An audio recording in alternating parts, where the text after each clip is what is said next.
ஏசாயா தீர்க்க தரிசன புஸ்தகம் 51வது அதிகாரம் அதனுடைய 22வது வசனத்தை வாசிக்கிறேன். ஏசாயா 51:22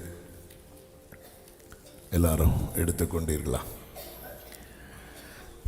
கர்த்தராகிய உன் ஆண்டவரும் தம்முடைய ஜனத்துக்காக வழக்காட போகிற உன் தேவனுமானவர் சொல்லுகிறது என்னவென்றால், இதோ தத்தளிப்பின் பாத்திரத்தை உன் கையிலிருந்து நீக்கி போடுகிறேன். இனி என் உக்கிரத்தினுடைய பாத்திரத்தின் வண்டல்களை நீ குடிப்பது இல்லை. கர்த்தர் தருகிற வார்த்தை, இதோ தத்தளிப்பின் பாத்திரத்தை உன் கையிலிருந்து நீக்கி போடுகிறேன். கரங்களை உயர்த்தி ஹல்லேலூயா சொல்லுவோம். இது ஒரு பெரிய கிருபையின் வார்த்தை. இந்த வார்த்தையினுடைய சரித்திர பின்னணியை பார்க்க வேண்டுமானால், யூத ஜனங்கள் ஆமென் தேவ கோபத்துக்கு உள்ளாகிறாங்க. தேவன் எவ்வளோ வான் பண்றாரு, எச்சரிக்கிறாரு. ஆனாலும் அதை கேட்க மாட்டோம் என்று இருதயத்தை கல்லாக்கி வைரமாக்கி கொண்டு கடினமாக்கி கொண்டு தேவனுக்கு பிரியமில்லாத காரியங்களை துணிந்து நடப்பித்து கடைசியில் தேவ கோபத்துக்குள்ளாகி தேவ நியாய தீர்ப்பு அவங்க மேலே விழுது. தேவ தண்டனை. இந்த தண்டனைக்கு உட்பட்டதின் அடையாளமாக இவர்கள் பாபிலோனுக்கு சிறைப்பிடிக்கப்பட்டு கொண்டு போகப்படுகிறார்கள். மிகவும் சிறுமைப்படுத்தப்படுகிறார்கள். 137வது சங்கீதத்தில் அதை பார்க்க முடியும். நாங்கள் எங்கள் இன்ஸ்ட்ருமெண்டெல்லாம் அலரி செடி மேலே தூக்கி வச்சுட்டு அந்த நதியண்டை உட்காந்து என்ன பண்ணோம் தெரியுமா? அழுதோம் அப்படின்னு ரொம்ப ஃபீல் பண்ண ஆரம்பிச்சிட்டாங்க. என்ன இருந்தாலும் இஸ்ரவேல் அவருடைய பிள்ளை. அவங்களுக்கு இருந்த நெருக்கத்து நிமித்தம், அவங்களுக்கு இருந்த போராட்டத்து நிமித்தம், அவங்களுக்கு இருந்த சோதனை நிமித்தம் அவங்க ரொம்ப உடைஞ்சி வேதனையில் இருப்பதை பார்த்து அவரால் தாங்க முடியாமல் கர்த்தர் வார்த்தையை சொல்றாரு. எந்த காரியத்தினால நீ தத்தளித்து கொண்டிருக்கிறாயோ அதை உன் கையிலிருந்து நான் நீக்கி போடுகிறேன். ஆமென் சொல்லுங்க பார்க்கலாம். ஹல்லேலூயா. தத்தளிப்பு அப்படிங்கிறதுக்கு சரியான அர்த்தம் என்ன அப்படின்னா, இந்த சீஷர்கள் இயேசு இல்லாம கடல்ல போவாங்க. இந்த நடுக்கடல்ல வந்ததும் அங்கேயும் போக முடியாம இங்கேயும் போக முடியாம எதுவுமே பண்ண முடியாம இந்த நடுக்கடல்ல இருந்து அலைக்கழிக்கப்பட்டு கொண்டிருப்பாங்க. பாருங்க, இதுதான் தத்தளிப்பு அப்படிங்கிறத உங்களுக்கு உள்வாங்கிறதுக்காக நடு கடல்ல வந்தாச்சு. இப்போ முன்னாடியும் போக முடியல, பின்னாடியும் போக முடியல. இவங்களுக்கு போட் ஓட்ட தெரியுமா தெரியாதா? ஆனா முடியல. ஹல்லேலூயா. இதுதான் தத்தளிப்பு. இவங்களுக்கு படகு செலுத்த தெரியாம கிடையாது, ஆனா முடியல. அவங்க தத்தளித்து கொண்டிருக்கிறாங்க, தத்தளித்து கொண்டிருக்கிறாங்க.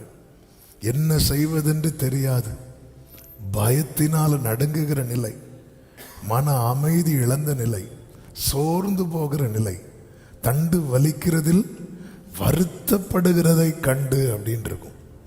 ரொம்ப வருத்தம் வந்துடும், சோர்வு வந்துடும். ஒரு ஸ்டெப்பு கூட எடுத்து வைக்க முடியல. இதுக்கு மேலே காற்று அடித்து கொண்டே இருக்கிறது. ஆமென்.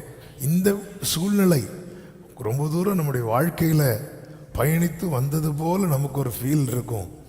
ஆனால் கரை அடைய நம்ம எவ்வளோ தூரம் வந்தோமோ அவ்வளோ தூரம் இன்னும் போக வேண்டி இருக்குன்னு நினைக்கும் போது, ஆண்டவரே இது உங்களுக்கே ஒரு நியாயமா தெரியலையே ஆண்டவரே.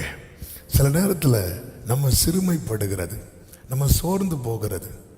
இப்படிப்பட்ட தருணங்கள் வரும்போது நம்ம அறியாம நமக்குள்ள என்ன தோணும் அப்படின்னா, ஆண்டவர் என்னை கைவிட்டார், ஆண்டவர் என்னை மறந்தார். இதோ தத்தளிப்பின் பாத்திரத்தை உன் கையிலிருந்து நீக்கி போடுகிறேன், நீக்கி போடுகிறேன். இந்த வசனத்தை எப்படி படிக்கணும்னா, ஆமென், எப்படி கையை வச்சிடணும். ஹல்லேலூயா. ஆண்டவரே, நான் எந்த நிலையில இருக்கிறேன்னு உங்களுக்கு தான் தெரியும். இந்த தத்தளிப்பின் பாத்திரம் நீங்க என் கையிலேருந்து நீக்கிட்டீங்கன்னா, ரட்சிப்பின் பாத்திரத்தை எடுத்துக்கொண்டு பாதத்தை ஓயாமல். இன்னைக்கு அநேகருக்கு இதை செய்ய முடியல, இன்னைக்கு அநேகருக்கு இதை செய்ய முடியல. ஏன்? கையில வேற பாத்திரம் இருக்கு. கொஞ்சம் மைக் அட்ஜஸ்ட் பண்ணுங்க. கையில வேற பாத்திரம் இருக்கு. ரட்சிக்கப்பட்டவங்க நம்ம, ஆனா ரட்சிப்பின் பாத்திரத்தை எடுத்து தொழுது கொள்ள முடியலையே. நீதிமான்களுடைய கூடாரத்தில் கேட்கப்படுகிற ரட்சிப்பின் கம்பீர சத்தம் இல்லையே. குடும்பமா தான் ஆராதிக்கிறோம், ஆனா ரட்சிப்பின் கம்பீர சத்தம் இல்லை. ஏன்? கையில வேற பாத்திரம் இருக்கிறது. இந்த கால வேளையில ஆவியானவர் இந்த வார்த்தை தருகிறது. இதுவரை இருந்துச்சு, இனி இருக்காது. நம்புறவங்க மட்டும் கரங்களை தட்டி ஆமே. எத்தனை பேர் நம்புறீங்க? பாத்திரம் மாற போகுது. ஹல்லேலூயா. பக்கத்துல கைப்பிடி சொல்லுங்க, பாத்திரம் மாற போகுது. ஆமே. ஹல்லேலூயா. பாத்திரம் மாற போகுது. ஹல்லேலூயா. ஆமே. கரங்களை உயர்த்தி ஆமேன்னு சொல்லுங்க. ஆமே. இந்த ஏசாயா 51வது அதிகாரத்திலிருந்து 3 காரியங்களை சொல்லுகிறேன். 1, தத்தளிப்பின் பாத்திரம் நம் கையில் இருப்பதற்கான அடையாளம். 2, தத்தளிப்பின் பாத்திரத்தை நம் கையிலிருந்து நீக்கும் போது உண்டாகிற காரியங்கள். 3, ஆமே, நாம் செய்ய வேண்டிய காரியங்கள். இப்படி 3 நிலைகளை வேகமாய் சொல்லுகிறேன். ஆமே. கர்த்தருக்கு மகிமை உண்டாவதாக. கொஞ்சம் மானிட்டர் வேணும், டைட் பண்ணிக்கோங்க. இந்த தத்தளிப்பின் பாத்திரம் என் கையில் இருக்குதா அப்படிங்கிறத நான் எப்படி புரிந்து கொள்ள? ஆமென். 1, நம்மளால் எழும்ப முடியாது. ஒரு நிலையை விட்டு எழும்ப முடியாது. இந்த 17வது வசனத்தை நீங்கள் பார்த்தீங்கன்னா, ஆண்டவர் தீர்க்கதரிசியை கொண்டு சொல்லுகிறது அதுதான். எழும்பு எழும்பு, கர்த்தருடைய உக்கிரத்தின் பாத்திரத்தை அவர் கையில் வாங்கி குடித்திருக்கிற எருசலேமே, எழுந்து நில்லு. தத்தளிக்க செய்யும் பாத்திரத்தின் வண்டல்களை உறிஞ்சி குடித்தாய் என்று சொல்லப்பட்டிருக்கிறது. எழும்ப முடியாது, எழும்ப முடியாது. ஆமே. தத்தளிப்பின் பாத்திரம் ஒரு லெவலுக்கு மேல. ஆமே. நம்முடைய வாழ்க்கையை திரும்பி பார்க்கணும். என் கையில் இந்த தத்தளிப்பின் பாத்திரம் இருக்கிறதா? நல்ல மலையாளத்தில் சொல்லுவாங்க, பச்சை பிடிச்சி இப்போதான் வந்துச்சு அப்படிம்பாங்க. பச்சை பிடிச்சுன்னா என்ன தெரியுமா? ஒரு செடி வச்சு அதில் அப்படியே அந்த இலை துளிர்க்க ஆரம்பிக்கும் தெரியுமா? அப்படியே வரும்போது பரவாயில்ல, அது வளர ஆரம்பிச்சு நினச்சி அடுத்த நாள் பார்த்தா பட்டு போயிருக்கும். ஆமே. இப்போதான் கொஞ்சம் பச்சை பிடிச்சி வந்த மாதிரி இருக்கும். கர்த்தருக்கு மகிமை உண்டாவதாக. அந்த நேரத்தில் அவ்வளோதான், அவ்வளோதான். ஆண்டவரே, நம்ம லைஃப்பை பார்க்கணும். ஒரு நிலையை விட்டு ஏன் எழும்ப முடியல? ஏன் வளர முடியல? யோசேப்பை குறித்து வேதம் சொல்லப்பட்டிருக்கிறது. யோசேப்பு கனித்தரும் செடி, அதன் கொடிகள் சுவர் மேல் படர். ஆனால் நமக்கு முன்னாடி ஒரு சுவர் இருந்தால் அதுதான் நம்ம டெட் எண்டாக இருக்கும். அதுக்கு மேலே முடிஞ்சு. யாராவது ஒரு சுவரை கட்டிட்டாங்கன்னா நம்ம கதை முடிஞ்சு, எல்லாம் முடிஞ்சு, அவ்வளோதான். 20 வருஷத்துக்கு முன்னாடி பண்ண ஜெபம் அவ்வளோதான், அதுக்கு மேலே எழும்ப முடியாது. அதே சங்கீத பகுதி தான், அதுக்கு மேலே முடியாது. ஏன்னா அடுத்த லெவல் போகலான்னா யாராவது வந்து சுவரை கட்டிடுவாங்க. சுவரை கட்டினாலே முடிஞ்சு. சுவரை கட்டிட்டான், சுவர்ன்னு சொன்னாலே முடிஞ்சு. லைஃப்பில் எழும்ப முடியல. இந்த 1ஆம் தேதி காலை வேளையில் இதை வந்து ஒரு செய்தியாக கேட்கறதுக்கு மேலே ஆண்டவர் என்னை எழும்ப வைக்கிறதற்காக, இந்த நிலையிலிருந்து அடுத்த நிலைக்கு நான் எழும்ப வேண்டும் என்பதற்காக கர்த்தர் என்னோடு கூட பேசி கொண்டிருக்கிறார். தத்தளிப்பின் பாத்திரம், நீங்க விசுவாசத்தோடு அதை பாருங்கள். உங்க கையில் இருந்த தத்தளிப்பின் பாத்திரத்தை அவர் நீக்கிட்டார்னா ஹல்லேலூயா எழும்ப முடியும். என்னை எழும்ப பண்ணும். ஆமென். நான் எழும்புவேன். எழும்ப பண்ணுகிற கர்த்தர், எழும்ப பண்ணுகிற கர்த்தர். ஆமென். தத்தளிப்பின் பாத்திரம் கையில் இருந்தா எழும்ப முடியாது. அன்னாள் கையில் ஒரு தத்தளிப்பின் பாத்திரம் இருந்தது. அவள் விசனப்படும்படிக்கு பெனினாள் அவளை பேசிட்டே இருப்பா. அதாவது எல்கானாவின் சிநேகம் இருந்த பிறகும் இந்த தத்தளிப்பின் பாத்திரம் அவள் கையில் இருந்ததுனால அவளால் சிநேகத்தை அனுபவிக்க முடியல. எல்கானா கொடுத்த நன்மையை அனுபவிக்க முடியல. அவள் சாப்பிடாமல் அழுது கொண்டிருப்பாள் என்று பைபிள் இருக்கு. எல்கானா நிறைய வெரைட்டியாக வாங்கி போடுவார். தத்தளிப்பின் பாத்திரம், அதாவது தத்தளிப்பின் பாத்திரத்தை சுமக்கிறவனுக்கு சாப்பாடு வாங்கி கொடுத்து திருப்திப்படுத்த முடியாது. ஹல்லேலூயா. நான் உனக்கு ஏதாவது செய்யலையா, இதை செய்யலையா, எனக்கு நிறைய குடும்பத்தில் தான் அது பண்ணலையா, உனக்கு நான் என்ன பண்ணலை அப்படின்னு கேட்பாங்க. ஒன்றும் இல்லை, கையில் என்ன இருக்குது தெரியுமா? தத்தளிப்பின் பாத்திரம் இருக்கிறது. அதை வச்சிட்டு இருக்கும்போது அது நீங்கிறது வர அவள் புரிந்து கொண்டாள், இது நீக்குகிறவர் ஒரே ஒருவர். சமூகத்தில் ஓடி போய் அழுதா. வேதம் என்ன சொல்லுகிறது தெரியுமா? அதன் பிறகு அவள், அதன் அர்த்தம் என்ன? அந்த பாத்திரத்தை நீக்கிட்டார். எவ்வளோ நாளா இருந்த துக்கம் அவர் நீக்க அப்படி எடுத்ததும் அந்த துக்கம் போயிட்டு. ஹல்லேலூயா, ஹல்லேலூயா. காலில் ஒரு முள்ளு குத்திச்சு, அது எடுக்கிறது வர எடுத்ததுக்கு அப்புறம் முடிஞ்சு. சில காரியங்கள் அது நீக்கினதுக்கு அப்புறம் ஃப்ரீ ஆயிரும். ஆமே. எழும்ப முடியல. லைஃப்ல எவ்வளோ முயற்சிக்கிறோம், காலையிலேருந்து இரவு வரை பிரயாசப்படுகிறோம், தூக்கத்தை விடுறோம், சாப்பாடை விடுறோம், என்னெல்லாமோ பண்ணி பார்க்குறோம். என் கையில் என்ன பாத்திரம் இருக்கிறது? நான் எழும்ப முடியலையா ஆண்டவரே? நான் இந்த வார்த்தை எனக்கென்றே விசுவாசிக்கிறேன். நீர் என்னையும் என் குடும்பத்தையும் எழும்ப பண்ண ஆண்டவர் இந்த வார்த்தையை எனக்காக அனுப்பி இருக்கிறீர். கர்த்தர் யாக்கோபுக்கு ஒரு வார்த்தை அனுப்பினார், அது இஸ்ரவேல் மேல் இறங்கிட்டு. இந்த தத்தளிப்பின் பாத்திரம் கையில் இருப்பதற்கான அடுத்த அடையாளம் என்ன தெரியுமா? இடைவிடாத பயம். அந்த 51:13 பாருங்கள். ஆமென். இடுக்கண் செய்கிறவன் அழிக்க ஆயத்தமாகிற போது நீ அவனுடைய உக்கிரத்துக்கு நித்தம் இடைவிடாமல் பயப்படுகிறது என்ன? நித்தம் இடைவிடாமல் பயப்படுகிறது என்ன? நைட்டுனா பயம், காலையில் ஒரு பயம். அதாவது அந்த அந்த இருதயத்தில் ஒரு அங்கலாய்ப்பு இருந்துட்டே இருக்கும். ஆமே. அது என்ன ஆயிரும் அப்படின்னா, ஆமே, எனக்கும் புருஷனுக்கு இடையில சண்டை வந்துருமோ, எனக்கும் பெற்றோருக்கு இடையில சண்டை வந்துருமோ, எனக்கும் மாமனார் மாமியாருக்கு இடையில சண்டை வந்துருமோ, எனக்கும் சகோதரனுக்கு இடையில சகோதரிக்கு இடையில சண்டை வந்துருமோ. ஐயோ, சிலர் கூட நல்லா பழகிட்டு இருப்போம், நல்லா பழகிட்டு இருக்கிறோம், நாளைக்கு நமக்குள்ள சண்டை வந்துருமோ, ஒரு பயம் இருந்துட்டே இருக்கும். ஒரு அது தத்தளிப்பு. சத்துருக்கள் சூழ்ந்திருந்த போதும் தாவீது சொல்லுகிறார், நான் சமாதானத்தோட படுத்துக்கொண்டு நித்திரை செய்வேன். ஏன்னா அவன் கையில் என்ன இல்லை தெரியுமா? தத்தளிப்பின் பாத்திரம் இல்லை. ஆமே. நாளை குறித்த பயம், மனுஷர்களை குறித்த பயம், எதிர்காலத்தை குறித்த குழப்பம், ஒரு அமைதியின்மை,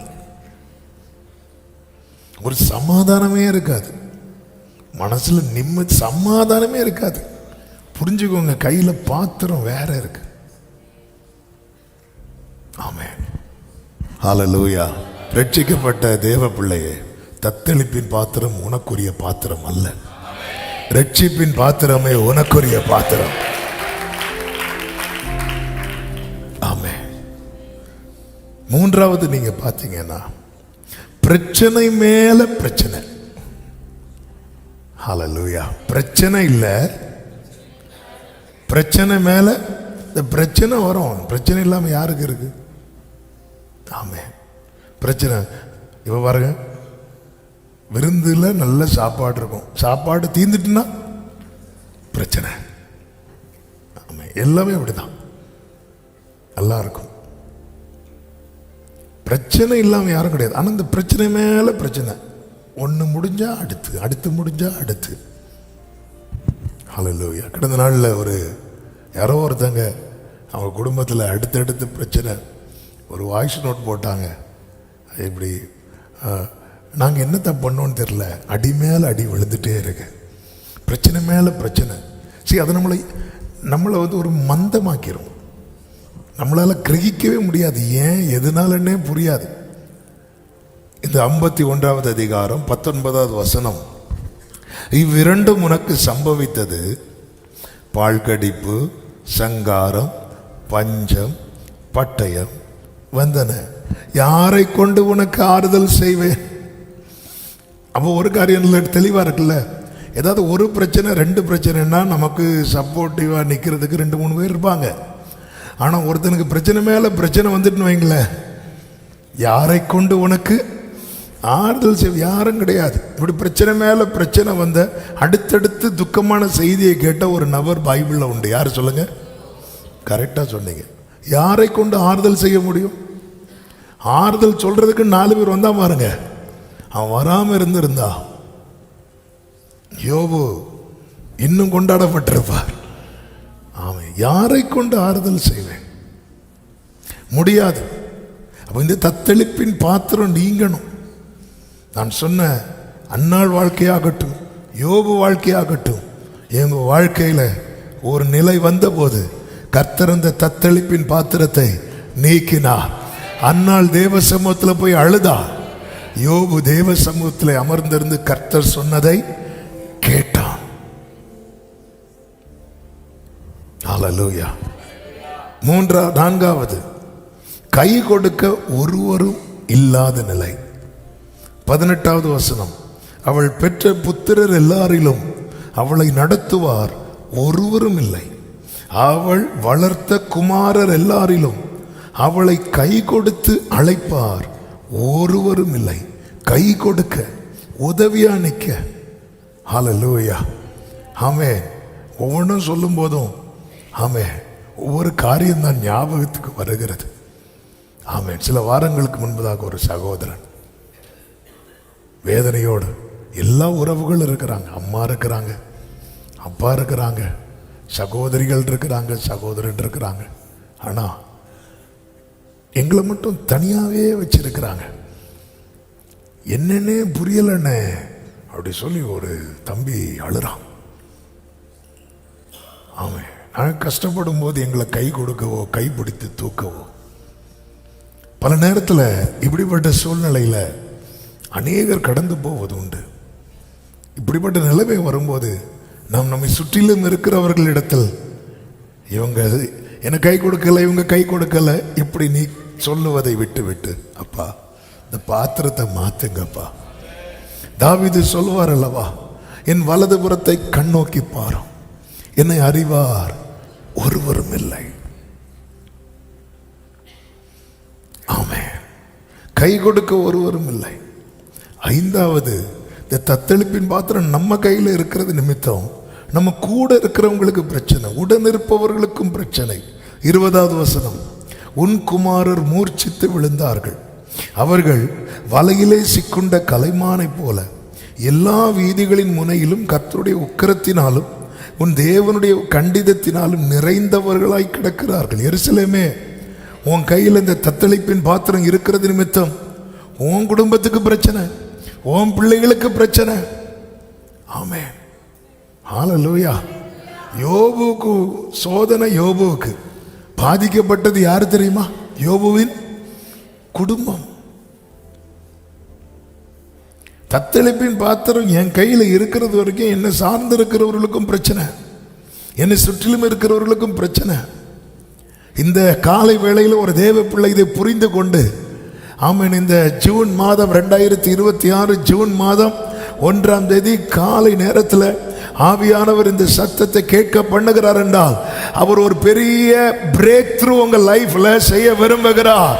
ஹalleluya. நிறைய நிறைய நிறைய நிறைய நிறைய நிறைய நீ அழுதிருக்கிறாய், நிறைய அங்கலாய்த்திருக்கிறாய். எல்லாவற்றுக்கும் தேவன் ஒரு சொல்யூஷனோட தான் இந்த வார்த்தையை பேசிக் கொண்டிருக்கிறார். ஆமென் சொல்லுங்க பார்க்கலாம். எல்லா காரியத்திலும் ஒரு அழுத்தம், ஒரு அழுத்தம். Thank you holy spirit. ஆமென். அதாவது பிள்ளைங்களுக்காவது ஒரு மாசம் லீவாவது கிடைக்கும். ஆமென் ஹல்லேலூயா. ஒரு லெவல் தாண்டினதுக்கு அப்புறம் லீவா. ஆமென். சில கேட்பாங்க, பஸ் இந்த வாரம் ஃப்ரீயா ஃப்ரீயா அப்படின்னா. ஆமென். சில நேரத்தில் நம்முடைய வாழ்க்கை அப்படி போயிட்டே இருக்கும். அதாவது சில நேரத்தில் நம்மளை அறியாமல சோறு வந்துடும். ஆமாம், எலியாவுக்காவது ஒரு சூற செடி நம்ம தெருவுக்கு தெருவு நாட்டி வச்சிருப்போம், மரம் வளர்ப்போம். ஆமே ஆமே. ஆண்டவரே, இந்த கையில் இருக்க வேண்டிய பாத்திரம் வேற, ஆனால் ஏதோ பாத்திரம் இருக்கு. ஏன் இந்த பாத்திரம் வந்துச்சு? நீ ரட்சிப்பின் பாத்திரத்தை எடுக்கல, அவன் கொஞ்சம் விட்டுட்டல்ல. இந்த ஜனத்தை நான் எனக்கென்று, இவர்கள் என் துதியை, ஆனாலும் யாக்கோவே நீ என்னை நோக்கி கூப்பிடல. இந்த ஜனங்க நாங்க எருசலேமை நினைச்சு அழுதோம், அழ ஆரம்பிச்சிட்டாங்க, நினைச்சு அழ ஆரம்பிச்சிட்டாங்க. பாருங்க, ஆண்டவர் சொல்ல, நான் எடுத்துருவேன்னா உன் கையில் இருந்து. நீங்க எனக்கு இந்த வசனத்தை வச்சு வீட்டில் போய் இப்படி நின்றுங்க. அல்லேலூயா. ஆண்டவரே, எனக்கு துதிக்கணும். ரட்சிப்பின் பாத்திரத்தை எடுத்துக்கொண்டு பாதத்தை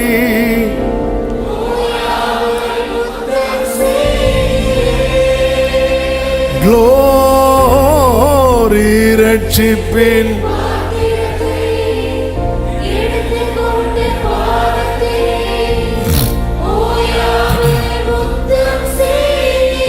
அவ்வளவுதான். இந்த தத்தளிப்பின் பாத்திரம் நீக்கப்பட அந்நாளை போல தேவ சமூகத்தில் போய் உட்கார்ந்து ஆண்டவர் சமூகத்தில் அழுங்க. இந்த எசேக்கியா ராஜா வியாதிப்பட்டு மரணத்துக்கு ஏதுவான ஒரு வியாதியில் இருக்கும்போது கர்த்தர் தீர்க்கதரிசி அனுப்பி சொல்லுவோம், வீட்டு காரியத்தை ஒழுங்குபடுத்தும். அவ்வளவுதான். நெஞ்சே வெடிக்கும் மாதிரி இருந்துச்சு. ஓன்னு அழ ஆரம்பிப்பார், அழ ஆரம்பிப்பார். ஆண்டவர் அந்த தத்தளிப்பின் பாத்திரத்தை எடுத்துருவார். அவர் சொல்றாரு, ஆண்டவரே, ஏசாயா 38வது அதிகாரத்தில்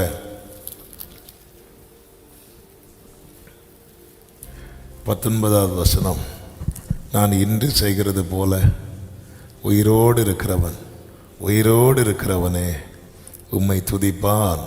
தகப்பன் பிள்ளைகளுக்கு உமது சத்தியத்தை தெரிவிப்பான். கர்த்தர் என்னை ரட்சிக்க வந்தார். ஆகையால் எங்கள் ஜீவனாலெல்லாம் கர்த்தருடைய ஆலயத்திலே என் கீத வாத்தியங்களை வாசித்து பாடுவோம் என்று எழுதி வைத்தார். ஆமென். கர்த்தர் தத்தளிப்பின் பாத்திரத்தை நீக்குவேன் என்று சொல்லி இருக்கிறார். ஆண்டவர் சமூகத்தில், ஆண்டவரே, இந்த தத்தளிப்பின் பாத்திரம் என் கையிலிருந்து நீக்கிறங்கப்பா. என் ஜீவனாலெல்லாம் ரட்சிப்பின் பாத்திரத்தை எடுத்துக்கொண்டு. இவர் எழுதி வச்சாரு, ஆனா செய்யல. எசேக்கியா எழுதி வைத்தான், ஆனா என்ன செய்யல. தேவன் செய்த உபகாரங்களுக்கு தக்கதாக 2 நாளாகமும் 32வது அதிகாரம் அதனுடைய 25வது வசனத்தில் சொல்லப்பட்டிருக்கிறது. எசேக்கியா தனக்கு செய்யப்பட்ட உபகாரத்துக்கு தக்கதாய் நடவாமல் மனமேட்டிமையானார். ஆகையால் அவன் மேலும் யூதாவின் மேலும் எருசலேமின் மேலும் கடும் கோபம் உண்டது. எசேக்கியாவின் மனமேட்டிமை நிமித்தம் அவனும் எருசலேமின் குடிகளும் தங்களை தாழ்த்தினபடியினால் கர்த்தருடைய கடுங்கோபம் எசேக்கியாவின் நாட்களிலே அவர்கள் மேல் வரவில்லை. தத்தளிப்பின் பாத்திரம் கையில் இருக்குது. இது நீங்கிறதுக்கு இதை சொல்லிட்டு தத்தளிப்பின் பாத்திரம் நீங்கும் போது உண்டாகிற சில ஆசீர்வாதங்களை குயிக்காக சொல்லி ஜெபிக்கிறேன். நீங்கிறதுக்கு நமக்கு முதல்ல தேவை தாழ்த்துறது. தாழ்த்தணும், தேவ சமூகத்தில் அழணும், ஆண்டவர் சமூகத்தில் ஒரு தீர்மானத்தோடு விட்டு கொடுக்கணும். ஆண்டவரே, உயிரோடு இருக்கும் காலம் எல்லாம். அதனால தானே தாவீது ஜெபிப்பார். தாவீது வாழ்க்கையில் ஒரு கட்டத்தில் தத்தளிப்பின் பாத்திரம் வரும்போது, ஆண்டவரே, நான் உமது நாமத்தை துதிக்கும்படிக்கு என் ஆத்துமாவை காவலுக்கு நீங்களாக்கிவிடும். ஒரு கேள்வியை உங்க முன்பாக வைக்கிறேன். அந்த அவரை துதிக்கிற துதி நம்முடைய வாழ்க்கையில் எங்கேயோ குறைய ஆரம்பித்த போது இந்த பாத்திரம் நம்ம அறியாமல் நம்ம கையில் வந்துட்டு, ஆமை, இன்னைக்கு ஒரு அங்கலாய்ப்பு, தத்தளிப்பு, பிரச்சனை மேல பிரச்சனை, யாரும் கை கொடுக்க இல்லை. ஆமே, ஆண்டவர் இப்படிப்பட்ட ஒரு நிலைமையில தேவ சமூகத்தில் இந்த சத்தத்தை கேட்கிறவர்களுக்கு சொல்லுகிற செய்தி, கர்த்தருக்கு முன்பாக தாழ்மைப்படுங்கள், சிந்தித்து பாருங்கள். ஆமேன், எங்கே மாற வேண்டி இருக்கிறது.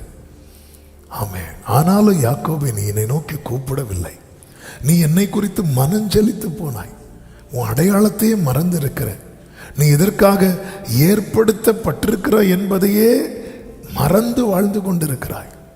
யாக்கோபு கொழுத்து போய் உதைத்தான் இருக்கு. ஒரு காரியம் நடக்கிறதுக்கு முன்னாடி என்னை தேடின எசேக்கியாவே, நடந்த பிறகு மனமேட்டிமை ஆனாய, இதனால என்னுடைய கோபம் இறங்கினது. அவன் கோபம் அது தத்தளிப்பாய் மாறாதிருக்க தாழ்த்திட்டான், தன்னை தாழ்த்தினான். தேவ சமூகத்திலே தாழ்மைப்படுங்கள். அவருடைய கோபம் ஒரு நிமிஷம், ஆனால் அவருடைய தயவோ நீடிய வாழ்வு. இந்த நாட்களில் என்ன தேவை? கர்த்தர் சமூகத்திலே தாழ்த்துறது. கர்த்தர் சமூகத்திலே தாழ்த்துறதுன்னா என்ன தெரியுமா? என்ன தெரியுமா? நம்முடைய நீதியை சொல்லாம இருக்கிறது. நம்ம எல்லாம் இந்த எலியா மாதிரி, எலியா நம்மை போல. எலியா பாருங்க, எனக்கு அந்த 3 வாரம் அது பேசிட்டு இருந்தனால போன வாரம் ஒரு வார்த்தை எனக்கு ரொம்ப ஸ்ட்ரைக் ஆச்சு. என்ன அப்படின்னா, சூறை செடிக்கு கீழே படுத்து இருக்கும்போது எலியா சொன்ன வார்த்தை என்ன சொல்லுங்க? கரெக்டாக சொல்லுங்க. ஆண்டவரே, என் பிதாக்களை பார்க்கிலும் நான் நல்லவன் அல்ல. ஆண்டவர் கிருபை கூர்ந்து அவனை அந்த ஏசபேல் பிடியிலேருந்து காப்பாத்தினாரா? காப்பாற்றி முடிச்சு பர்வதத்தில் கொண்டு விட்டது. நம்மால் என்ன சொல்றாரு தெரியுமா? நான் பக்தி வைராக்கியமா இருந்தேன். நான் எப்படி இருந்தேன்? நான் இதை சூறை செடி கீழே சொல்லலை. அங்கே பிரச்சனை வேற. அங்கே சொல்றதுக்குள்ள ஏசபேல் கடிச்சிருவான். ஆமே, நம்ம சூரிய செடி கீழே நல்லா இருக்கிறோம். கர்த்தருடைய பருவத்தில் நான் ஜோம் பண்ணி என்னத்தை, நீ என்ன ஜோம் பண்ண? உன் ஜெபத்தை ரெக்கார்ட் பண்ணி காட்டவா? வேண்டாண்டவர். ஆமே, அல்லேலூயா. ஆமே. சூரிய செடி கீழே இருக்கும்போது என்ன சொன்ன? என் பிதாக்களை பார்க்கிலும் நான் நல்லவன் அல்ல. அப்படியே பர்வதத்தில் கொண்டு விட்டதும் நான் எவ்வளோ பக்தி வைராக்கியமாக இருந்தேன் தெரியுமா? பேசாத. நீ கொஞ்சம் முன்னாடி என்ன சொன்ன? நம்ம பல நேரத்தில் அப்படிதான். தாழ்த்துறது என்பது என்ன தெரியுமா? ஏன் நீதியை சொல்லாமல் இருக்கிறது. நம்ம அழுதுட்டே சொல்லுவோம். ஏன்னா அழுதா என்ன அடையாளமா? தாழ்மையின் அடையாளம். நம்ம பரிசீலனை மாதிரி தெனாவட்டாலும் சொல்ல மாட்டோம். அழுதுட்டே எப்படி இருந்தேன் தெரியுமா ஆண்டவரே? அவன் என்ன சொல்லுவான்? நான் உமக்கு முன்பாக நான் அப்படி இருந்தேன் இப்படி இருந்தேன். சரி, ஏன் நீதி என்ன சொல்லாமல் இருக்கிறது? எங்கள் நீதி எல்லாம் அழுக்கான கந்தை. பவுல் கொரிந்து சபையின் நிர்பந்தத்தின் பேரில் சொல்லிடுவார், நான் அப்படி கஷ்டப்பட்டேன் இப்படி கஷ்டம் சொல்லிட்டு புத்தீனமா பேசிட்டேன், என்னை பேச வச்சிட்டீங்க அப்படிம்பார். தாழ்மை தாழ்த்துறதுன்னா என் நீதியை நான் சொல்லக்கூடாது, அவரை தான் நீதியா சொல்லணும். ஆமாம். எவ்வளோ ஜோம் பண்ணி பார்த்தாச்சு, எப்படிலாம் இது பண்ணி பார்த்தாச்சு. அதன் அர்த்தம் என்ன? நான் கரெக்டாக இருக்கிறேன், அவர் தான். நான் ஜோம் பண்ணி பார்த்தாச்சு, எனக்கு பதில் வரலன்னு அதன் அர்த்தம் என்ன? என் ஜபம் கரெக்டாக போயிட்டு என் ஜபத்தை யாருக்கும் தடுக்க முடியல. அவர் பதில தான் சத்துரு என்ன பண்ணிட்டு இருக்கிறான்? தடுத்துட்டு இருக்கிறான். ஆமே இல்லை. தாவீது சொல்லுவார் பாருங்க, ஆண்டவரே என் ஜபத்து நான் கரெக்டாக தான் இல்லை ஆண்டவரே, என்னால் ஒழுங்காக ஜெபம் பண்ண முடியல. எதை வச்சு சொல்றீங்க தாவீது?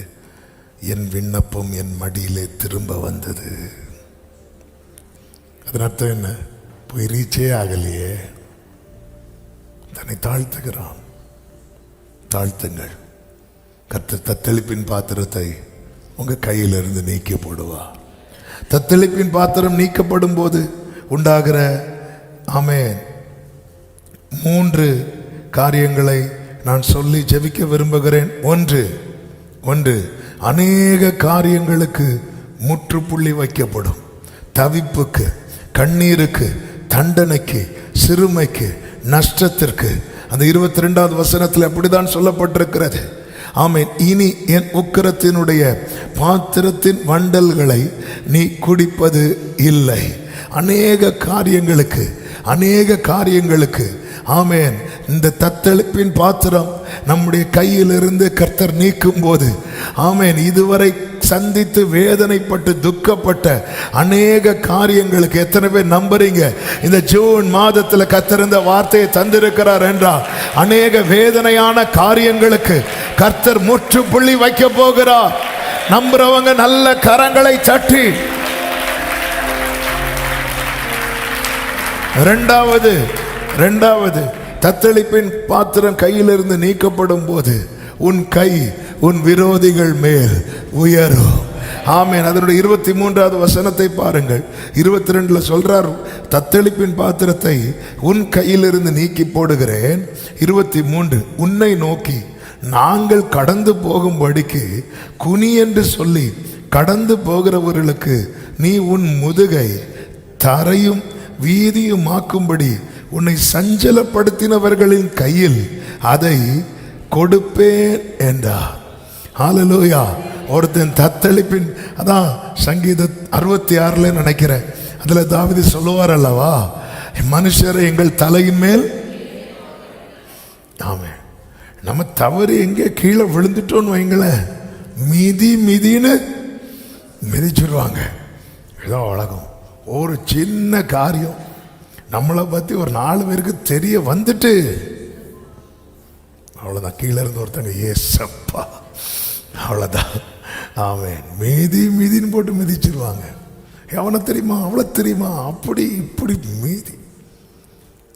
ஆமென். ஹல்லேலூயா, ஹல்லேலூயா. ஆமானால தத்தளித்தவன் யார் தெரியுமா? மொர்தெகாய்.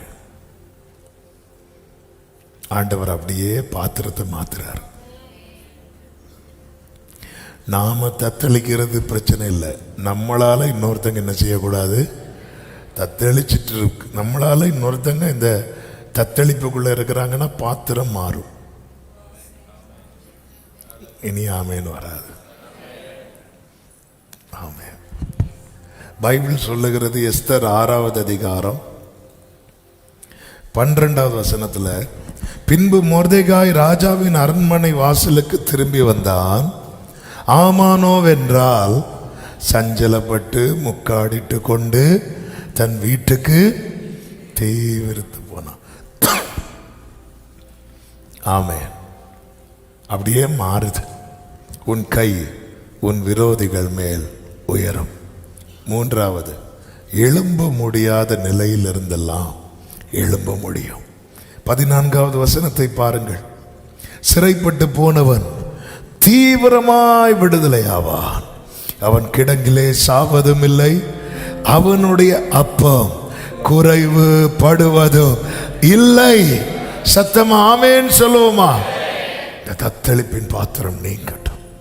கர்த்தர் அதை நீக்குவேன் என்று வாக்கு தந்திருக்கிறார்.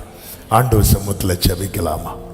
ஒரு சில நிமிடங்கள் முடிந்தவர்கள் முழங்கால் படிட்டு 2 கைகளை அப்படியே உயர்த்தி, தகப்பனே உம்மை நோக்கி பார்க்கிறோம், உமக்கு முன்பாக எங்களை தாழ்த்துகிறோம். எங்கள் நீதி எல்லாம் அழுக்கான கந்தையப்பா.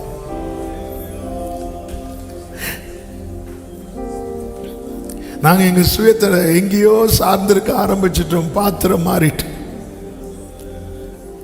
போதும்பா, இந்த தத்தளிப்பு தாங்க முடியலப்பா.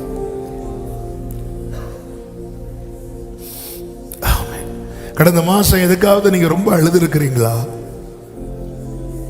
ஏதாவது காரியத்தை நினைச்சு, அல்லது இந்த 2026 இந்த கடந்த 5 மாதங்கள் ஏதாவது காரியத்தை நினைச்சு ரொம்ப பாரப்பட்டு துதிக்க முடியாம, ஜெபிக்க முடியாம, 4 பேரை பார்த்து சிரிக்க முடியாம, ஹல்லேலூயா, அப்படியே உங்க கையை ஆண்டவருக்கு நேராக உயர்த்து. போதும் பாய்ந்த தத்தளிப்பின் பாத்திரம் என் கையில இருக்கிறதுனால என் கூட இருக்கிறவங்களும் பாதிக்கப்படுறாங்களே, எனக்கு ஒரு விடுதலை தாரும். இதை மாத்திட்டு அந்த ரட்சிப்பின் பாத்திரத்தை என் கையில தாங்க ஆண்டவர். தத்தளிப்பின் பாத்திரம், பிரச்சனை மேல பிரச்சனை, போதும்பா, இதுக்கு மேல தாங்காதுப்பா, எழும்பவே முடியாத நிலை, எழும்பவே முடியாத நிலை. அடுத்த நிலைக்கு போலான்னு நினைக்கும் போது திரும்ப கீழே போயிட்டு இருக்கிறோம். கீழே போறோம் தெரிஞ்சதும் திருப்பி ஆண்டவரே இப்போ இருக்கிறதே போதும்பா அப்படின்னு சொல்லுகிற நிலைமைக்கு போறோம். அடுத்த நிலை யோசிக்கவே முடியாத நிலை. ஆமென். விசுவாசத்தோடு உங்க கைகளை உயர்த்தி, நல்ல தகப்பனை, இரக்கமுள்ள தேவனே, யார் யார் இந்த தத்தளிப்பின் பாத்திரம் என்னை விட்டு நீங்கணும் உங்க முன்னாடி தங்களை தாழ்த்தி நிற்கிறார்கள், இவங்க கையில் இருந்த அந்த தத்தளிப்பின் பாத்திரத்தை நீக்கி போட்டு அந்த ரட்சிப்பின் பாத்திரம், அந்த நன்மையின் பாத்திரம், அந்த மனமகிழ்ச்சியின் பாத்திரம் கர்த்தர் கிருபையாய் வைப்பீராக. உம்முடைய பிள்ளைகளை கர்த்தர் ஆசீர்வதிப்பீராக. தீமையான எல்லா காரியங்களுக்கும் முற்றுப்புள்ளி வைக்கப்படுவதாக. ஓ, மீண்டும் எழும்பி வர கிருபை செய்வீராக. அவன் கிடங்கிலே சாவது இல்லை. இந்த வியாதி ஒன்ன முடிக்காது, இந்த நுகம் ஒன்ன முடிக்காது, இந்த நெருக்கம் ஒன்ன முடிக்காது. நீ தீவிரமாய் விடுதலையாவாய், தீவிரமாய் விடுதலையாவாய், தீவிரமாய் விடுதலையாவாய். உன் அப்பம் உனக்கு குறைவு படாது, உன் அப்பம் உனக்கு குறைவு படாது. இயேசுவின் நாமத்தில், இயேசுவின் நாமத்தில், இயேசுவின் நாமத்தில் ரட்சிப்பின் பாத்திரத்தை